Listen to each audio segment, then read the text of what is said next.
नमस्कार, मनी गुरु की इस खास पेशकश में आप सभी का स्वागत है। मैं हूं स्वाति रायना।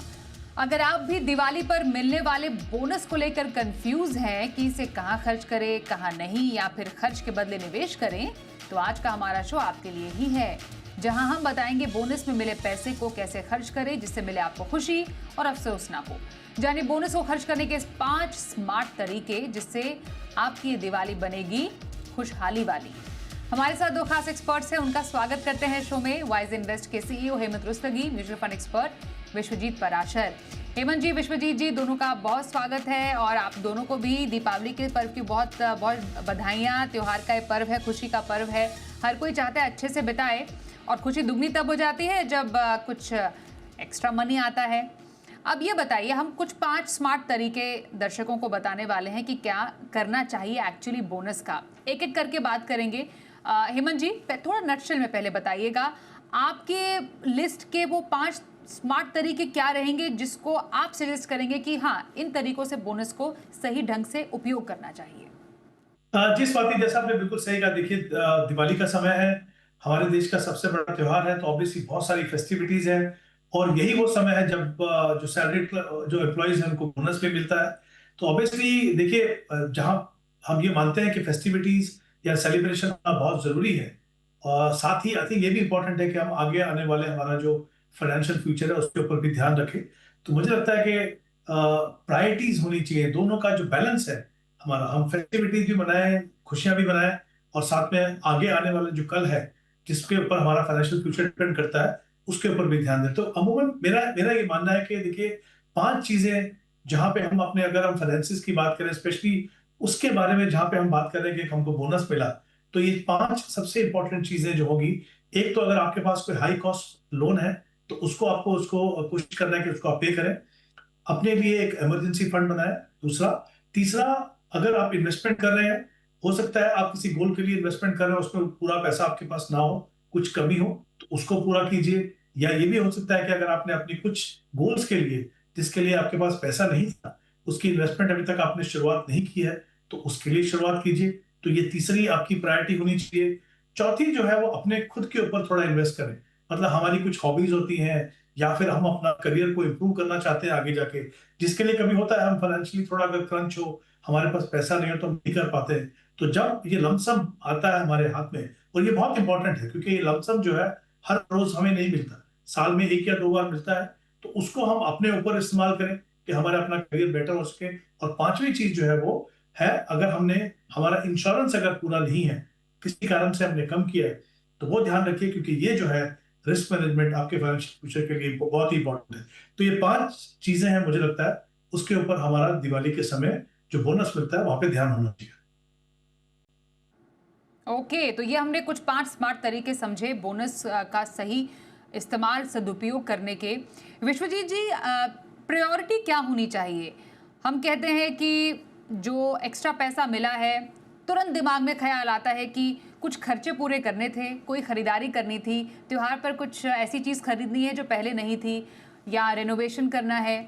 क्या इस तरफ बोनस को डाइवर्ट किया जाए, या फिर कुछ लोन चुकाना था उसको चुकाना ज़रूरी रहता है, या फिर कुछ निवेश को प्रायोरिटाइज करे? तो वो पहला नंबर जो प्रायोरिटी का हो, खर्च करना, निवेश करना या बचत करना, वो कहाँ पर रहेगा आपकी तरफ से? बिल्कुल, स्वाति जी, देखिए, अगर हम इसको डिवाइड कर दें बोनस को 3 हिस्सों में, तो तीनों ही चीज़ें पूरी हो सकती हैं।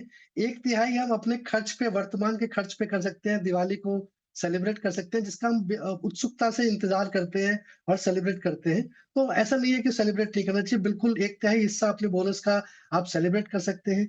1/3 हिस्सा जो आप, जिसको आप पूछना चाह रहे हैं कि सबसे नंबर 1 प्रायोरिटी क्या है, जो हेमंत जी ने भी बोला, वो ये है कि जो आपका हाई यील्ड लोन्स है, हाई इंटरेस्ट लोन्स है, कोई क्रेडिट कार्ड का बिल है जिसमें बहुत ज़्यादा ब्याज देना पड़ता है, या आप अपने होम लोन को भी कुछ कम कर सकते हैं। तो सबसे पहले तो अपना इंटरेस्ट, जो हाई इंटरेस्ट लोन्स है, उसको जितना कम करें उतना ज़्यादा अच्छा है, क्योंकि ये आपका बर्डन कम करेगा और आपको एक मेंटली फ्री लाइफ देने में हेल्प करेगा, और आप अपना अगले आने वाले भविष्य को भी प्लान कर सकते हैं।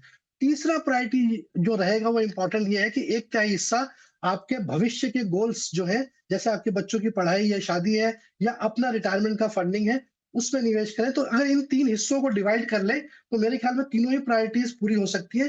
बट अगर एक जवाब पूछना है, एक जवाब उसका है, वो है हाई यील्ड लोन्स। आप उसको पहले चुकाएँ और उसके बाद अपना इमरजेंसी कैश मैनेजमेंट भी दुरुस्त रखें, क्योंकि लाइफ में इमरजेंसीज़ आती रहती हैं, वो बताकर नहीं आती हैं।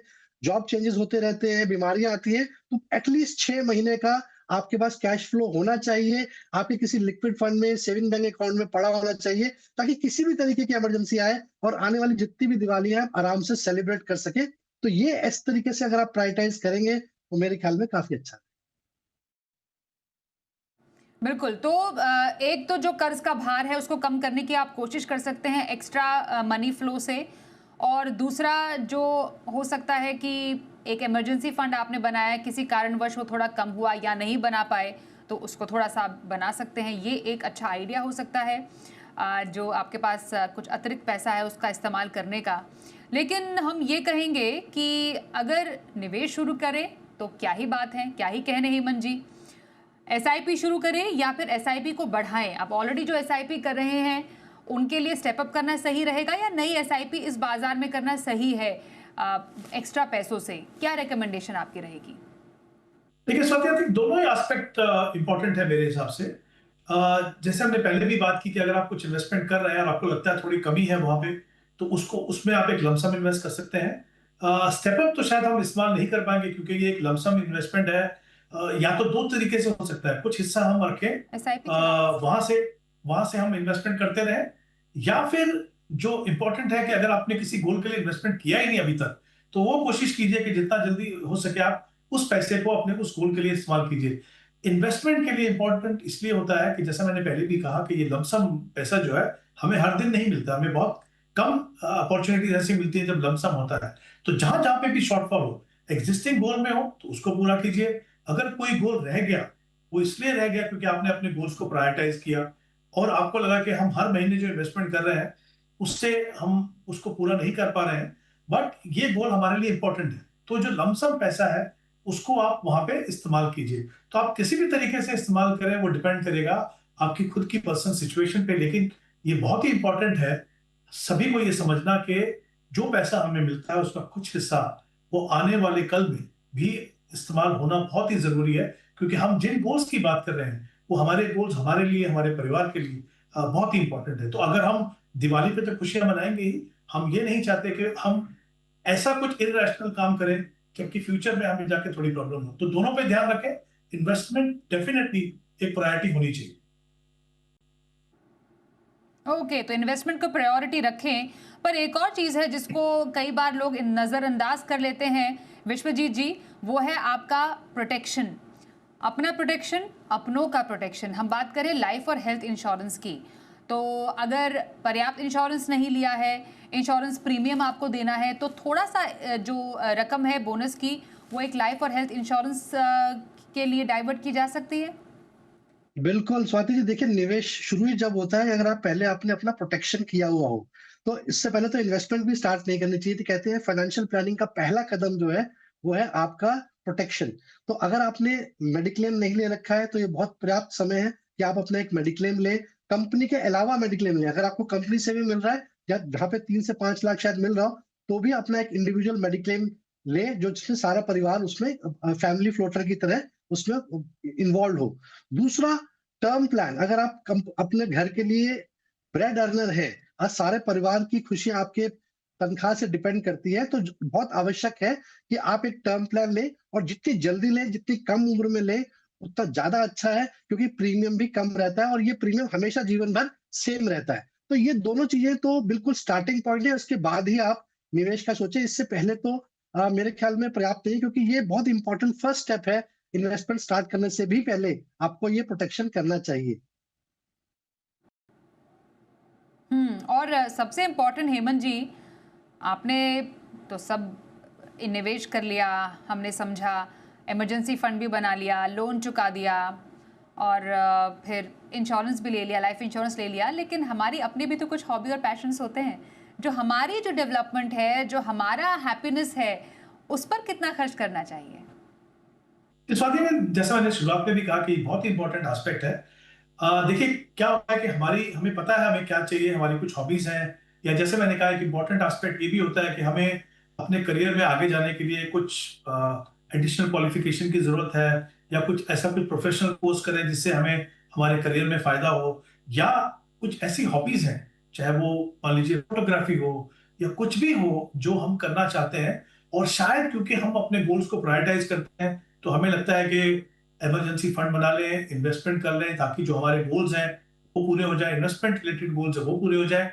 तो काफी बार ऐसा होता है कि हमारे पास उतना पैसा नहीं होता कि हम अपनी हॉबीज के लिए या अपने करियर को बेटर करने के लिए वो पैसा इस्तेमाल कर सकें। जब भी आपके पास लमसम हो, और अगर आपने अपने बाकी जो रिक्वायरमेंट है उनको प्रायोरिटाइज कर लिया, और फिर आपको लगे कि इसमें कुछ क्षमता है आपके पास कि वो आप अपने ऊपर कुछ खर्च कर सकें, तो डेफिनेटली करनी चाहिए। मैं ये नहीं कह रहा हूं कि हमेशा एकदम आखिर की प्रायोरिटी हो, लेकिन ऑब्वियसली हमारे जो पर्सनल सिचुएशन है उसके हिसाब से हमको जाना है। अगर आपके गोल्स के लिए ऑलरेडी इन्वेस्टमेंट हो चुकी है, आपको वहां पे कुछ कमी नजर नहीं आ रही है, तब भी मैं चाहूंगा कि थोड़ा पैसा तो आप spend करें, क्योंकि कभी कभी जो हमारा गोल है या जो टारगेट है उसको कभी असेस करने में प्रॉब्लम होती है, लेकिन हमारी खुद की जो रिक्वायरमेंट है, चाहे वो हॉबीज हो, चाहे वो करियर के लिए बेटर एजुकेशन या प्रोफेशनल कोर्स करना हो, वो भी एक हमारे लिए एक इंपॉर्टेंट कैटेगरी होनी चाहिए। क्योंकि एक हमें थोड़ी मेंटल सेटिस्फैक्शन होगी, और साथ ही अगर हमारा करियर बेटर होता है तो जाहिर सी बात है कि उससे हमारा फाइनेंशियल फ्यूचर भी सुधरेगा। तो वो डेफिनेटली एक प्रायोरिटी है, बट उसको कितनी आप महत्ता देंगे वो डिपेंड करेगा आपकी अपनी पर्सनल सिचुएशन के ऊपर।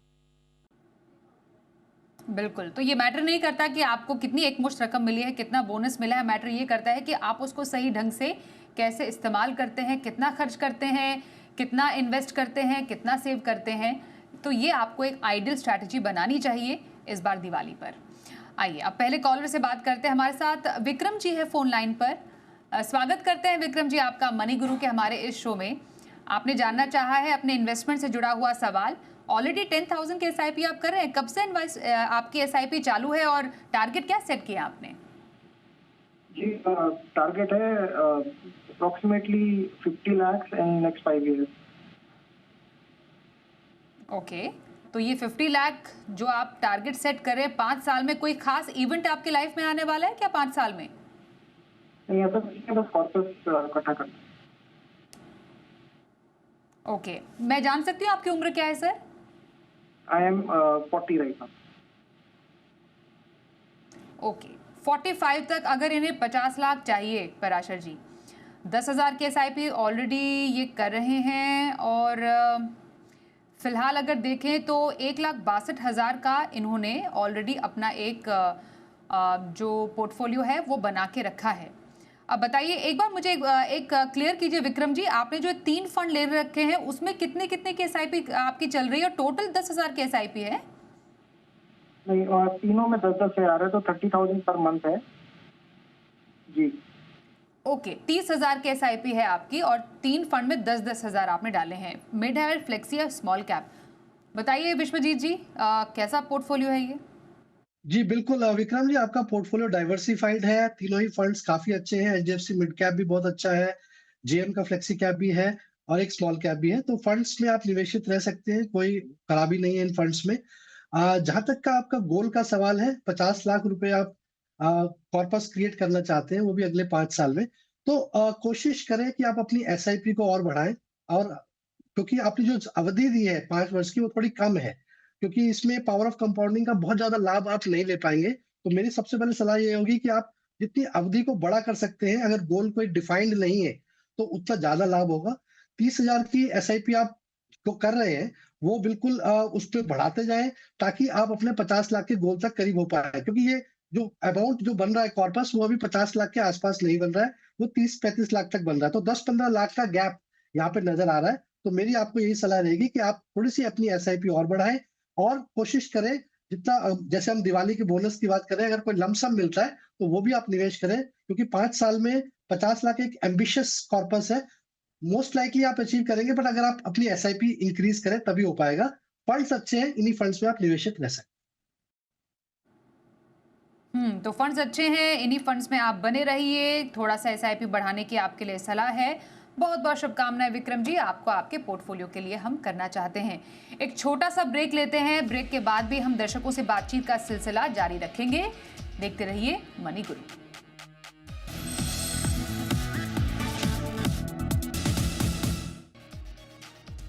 एक बार फिर से स्वागत है आप सभी का मनी गुरु में। आज हम दर्शकों के सवाल शो में कर रहे हैं शामिल। हमारे साथ है विश्वजीत पराशर और हेमंत रुस्तगी।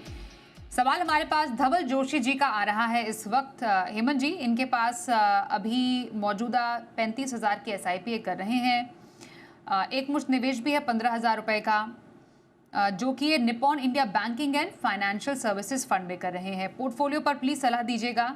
इनके पोर्टफोलियो में फंड्स वैसे काफ़ी हैं। मोमेंटम फंड भी है, क्वांट का मल्टी कैप फंड भी इन्होंने ले रखा है। इनफैक्ट मल्टी कैप फंड जो इनके पास है, 3 मल्टी कैप फंड है। एक्सिस का भी है, महिंद्रा मैन्युलाइफ का है, निप्पॉन का भी है। एक सेक्टोरल फंड है मैन्युफैक्चरिंग का, HDFC। फ्लेक्सी कैप फंड 2-3 ले रखे हैं। एक बैलेंस एडवांटेज फंड है क्वांट का, साथ ही एक क्वांट का एक्टिव फंड भी है। तो जो पोर्टफोलियो में हम देख पा रहे हैं, फंड का भी थोड़ा ओवरलैप है, AMCs भी का भी ओवरलैप इन्होंने करके रखा है। सर, कैसा लग रहा है आपको इनका ये पूरा पोर्टफोलियो? थोड़ी सलाह दीजिए। जी स्वाति, जैसा आपने बिल्कुल सही कहा, देखिए पोर्टफोलियो में ओवरलैप है, बट पोर्टफोलियो से पहले थोड़ी सी इनकी स्ट्रेटजी के बारे में बात करते हैं। तो आई थिंक अच्छी बात यह है कि अपनी SIP से इन्वेस्ट कर रहे हैं, इक्विटी फंड में इन्वेस्ट कर रहे हैं। 35,000 की करंट उनकी इन्वेस्टमेंट है। पोर्टफोलियो में क्या मिसिंग है? सबसे पहले इन्होंने अपना गोल्स को डिफाइन नहीं किया कि वाकई किस गोल के लिए ये पैसा इन्वेस्ट कर रहे हैं। दूसरा, इन्होंने ये नहीं बताया कि कितना समय है इनके पास, कितने समय के लिए वो इन्वेस्ट कर रहे हैं। देखिए, इक्विटी में इन्वेस्ट करना एक बात है, लेकिन वो कहीं ना कहीं आपकी टाइम होराइजन के हिसाब से सुटेबल भी होना जरूरी है। तो ये बहुत जानना जरूरी है कि ये पैसा जो है लॉन्ग टर्म में इन्वेस्ट करें। तो हम ये एज्यूम करके चलते हैं कि क्योंकि वो इक्विटी में इन्वेस्ट कर रहे हैं, तो हम ये मान के चलते हैं कि वो लॉन्ग टर्म के लिए इन्वेस्टमेंट कर रहे हैं। तो ये 2 चीजों पर ध्यान देना है। तीसरा, जैसा आपने बिल्कुल सही कहा, देखिए बहुत ज्यादा फंड्स हैं। 35,000 की SIP के लिए 11 फंड है इनके पास, और एक फंड में इन्होंने लमसम किया, तो कुल मिला के 12 फंड है। ओवरलैप इसलिए है कि 4 मल्टी कैप फंड है, 3 फ्लेक्सी कैप फंड है, जैसा आपने कहा, सेक्टर थीमेटिक फंड है, मिड कैप है, मोमेंटम फंड है। तो कहीं ना कहीं आई थिंक इंपॉर्टेंट है कि इस पोर्टफोलियो को कंसोलिडेट किया जाए। कंसोलिडेशन करने के समय में ये ध्यान रखना है कि एक, हम उन फंड में इन्वेस्ट करें जिनका लंबा अच्छा ट्रैक रिकॉर्ड हो। दूसरा, उनके जो पोर्टफोलियो में डाइवर्सिफिकेशन लेवल है वो अच्छा हो। तीसरा, जो पोर्टफोलियो कंपोजिशन आपकी ऐसी होनी चाहिए कि आप जो मार्केट के तीनों segment, large cap, mid cap, small cap, तीनों में आपको अच्छा सा एक्सपोजर मिले और फ्लेक्सिबिलिटी हो। तो मेरे हिसाब से 5 फंड रखेंगे। 2 इनके एग्जिस्टिंग फंड जो है, जैसे पराग पर एक फ्लेक्सी कैप, उसको आप रखिए, उसमें अपनी इन्वेस्टमेंट को आप बढ़ा के 7,000 कर दीजिए। तो पहला इन्वेस्टमेंट तो आपका वो होगा। दूसरा, निप्पॉन मल्टी कैप है इनके पास, उसमें भी अपनी इन्वेस्टमेंट को आप बढ़ाइए, 7,000 कीजिए। तो मैं ये कह रहा हूं कि 5 फंड रखिए आप, 7,000 ईच। तो 2 फंड एग्जिस्टिंग होंगे, 3 फंड मेरे हिसाब से ये चाहे तो अपने पोर्टफोलियो में शामिल करें। मोतीलाल ओसवाल का मिड कैप, और उसके बाद है Invesco large and mid cap, और तीसरा है बंधन स्मॉल कैप। इन 5 फंड्स में 7,000 इन्वेस्ट करें। आप देखेंगे कि तीनों सेगमेंट में आपको एक्सपोजर मिलेगा, अच्छे ट्रैक रिकॉर्ड वाले फंड मिलेंगे। बाकी जो फंड्स हैं उनको, जैसा हमने पहले भी कहा, इनको कंसोलिडेट करने की जरूरत है, वहां से बाहर निकलने की जरूरत है, और इन 5 फंड्स में वो इन्वेस्ट करें। और जो 15,000 बैंकिंग फंड में है, मुझे नहीं लगता वो उनके पोर्टफोलियो के लिए सुटेबल है, वो भी वो निप्पॉन इंडिया मल्टी कैप में ऐड कर सकते हैं। ओके, तो ये रही धवल जी आपके लिए पूरी स्ट्रैटेजी जो हेमंत जी ने बताई है। बहुत बहुत शुभकामनाएं। एक कॉलर हमारे साथ है, BM प्रसाद जी, उनसे बात करते हैं। नमस्कार सर, स्वागत आपका करते हैं मनी गुरु में। आप प्लीज पूछिए, क्या जानना चाहते हैं हमारे एक्सपर्ट से? हाँ मैम, नमस्कार। मैं ये जानना चाह रहा था कि जैसे 5 साल के लिए हमको ऐसा इन्वेस्ट करना है। एक्चुअली इक्विटी वगैरह में तो हमने इन्वेस्ट कर रखा है, और PPF है, GPF वगैरह हैं। तो मैं जैसे 20,000 रुपये मतलब 5 साल के लिए मैं SIP करना चाह रहा हूँ। तो थोड़ा मेरे को 4-5 चाहिए था जो मतलब अच्छा SIP जिसमें किया जा सके, ये जानना चाह रहा था मैं बस। ओके ओके, प्रसाद जी थोड़ा डिटेल देंगे, आपकी उम्र कितनी है? आप 5 साल का, क्योंकि जो आपने एक टारगेट सेट किया है, किसी खास पर्पस के लिए? खास पर्पस मतलब रिटायरमेंट आफ्टर 5 ईयर्स है मैडम। ये जो हम जानना चाह रहे थे, थोड़ा सा हम इन्वेस्ट कर ले, कुछ फर्दर आगे भी प्रोसीड कर सकते हैं। बिल्कुल ठीक है। तो ऑलरेडी विश्वजीत जी, इनके पास तो एक पोर्टफोलियो है, ट्रेडिशनल इन्वेस्टमेंट ऑप्शंस इन्होंने ऑलरेडी उसमें पैसे डाल रखे हैं, लेकिन अब ये ऑलमोस्ट 50 साल के बाद, उम्र के बाद, ये म्यूचुअल फंड में SIP करना चाहते हैं। नेवर टू लेट, बताइए सर, 20,000 रुपए का जो ये SIP निवेश है वो किन फंड से करें? बिल्कुल Swati ji, it is never too late. जब भी आप स्टार्ट करें बहुत अच्छा है। और मुझे ऐसा लगता है कि प्रसाद जी ने बोला कि वो इक्विटी में, डायरेक्ट इक्विटी में निवेश करते हैं, तो इक्विटी बाजार को अच्छे से समझते हैं और म्यूचुअल फंड में डाइवर्सिफिकेशन पॉइंट ऑफ व्यू से अपनी SIP स्टार्ट करना चाहते हैं। तो बहुत अच्छी बात है प्रसाद जी। मैं आपको सलाह दूंगा कि एक डाइवर्सिफाइड ग्रोथ ओरिएंटेड पोर्टफोलियो हम बनाते हैं, जिसमें कोशिश करते हैं कि आप large cap, mid cap, small cap, तीनों तरीके के मार्केट कैप्स हो, डिफरेंट AMCs हो और डिफरेंट इन्वेस्टमेंट स्टाइल भी हो, ताकि कुछ ग्रोथ ओरिएंटेड फंड्स हो और एक वैल्यू स्टाइल इन्वेस्टमेंट भी आपके पोर्टफोलियो में हो। तो मैं आपको सजेस्ट करूंगा कि 20,000 रुपए जो आप निवेश करना चाहते हैं, कोशिश करें 4-4 हजार की 5 फंड्स में SIP स्टार्ट करें। तो सबसे पहले Nippon India large cap fund, जिसमें 4,000 की SIP होगी। उसके बाद एक फ्लेक्सी कैप फंड लेंगे, जिसमें ज्यादातर लार्ज कैप ही होता है, क्योंकि आप रिटायरमेंट के लिए अपनी प्लानिंग कर रहे हैं, तो वो वहां पर भी 4,000 की SIP कर सकते हैं। इसके बाद एक मोतीलाल ओसवाल का मिड कैप और बंधन या निपॉन का स्मॉल कैप फंड ले सकते हैं, ताकि आपके पास डिफरेंट मार्केट कैप्स के फंड हो जाए। और एक फंड जो मैं सजेस्ट करूंगा वो है वैल्यू स्टाइल। या तो आप ICICI प्रूडेंशियल का वैल्यू स्टाइल फंड लें या फिर DSP का वैल्यू फंड लें, ताकि एक डिफरेंट इन्वेस्टमेंट स्टाइल भी आपके पोर्टफोलियो में आ जाए। तो ये 5 फंड में आप अपनी 20,000 की SIP को डाइवर्सिफाई करें। और 5 साल, क्योंकि आप रिटायरमेंट के लिए प्लानिंग कर रहे हैं, तो मेरी सलाह ये रहेगी कि आप जब रिटायरमेंट के करीब हो, तो 6 महीना साल भर पहले कोशिश करें अपने फंड्स को या तो पूरा large cap flexi cap fund में ले आए या फिर डेट की तरफ चले जाए, ताकि आपको जब आप रिटायर हो तो आपको लास्ट मिनट कोई सरप्राइज ना हो सकता है उस समय बाजार कैसा हो। तो आप कोशिश करें इक्विटी में ना रहकर डेट की तरफ आ जाए और फिर उसके बाद एक अलग से रणनीति बनाए। तो ऐसे करेंगे तो मेरे ख्याल में आपको एक अच्छा डाइवर्सिफिकेशन भी मिल जाएगा। 20,000 की SIP जो आप कर रहे हैं, अगर आप 12% का CAGR भी लेके चले, तो करीब करीब 16-17 लाख रुपए यहाँ बनते नजर आ रहे हैं। तो कोशिश करें, स्टेप अप करें, जितना हो सकता है, जितना बोनस या लमसम कोई आपको मिलता है वो भी निवेश करें, ताकि एक अच्छा कॉर्पस आप अपने रिटायरमेंट के लिए क्रिएट कर पाए। बहुत बहुत शुभकामनाएं। जी, तो ये बिल्कुल, तो BM प्रसाद जी, ये है आपके लिए निवेश, म्यूचुअल फंड में निवेश शुरू करने की पूरी सटीक स्ट्रैटेजी विश्वजीत जी की ओर से। धन्यवाद हम करेंगे हेमंत जी आपका और विश्वजीत जी आपका हमारे साथ आज इस शो में शामिल होने के लिए। मनी गुरु में बस इतना ही, वक्त एक ब्रेक का हो गया है। देखते रहिए जी बिजनेस।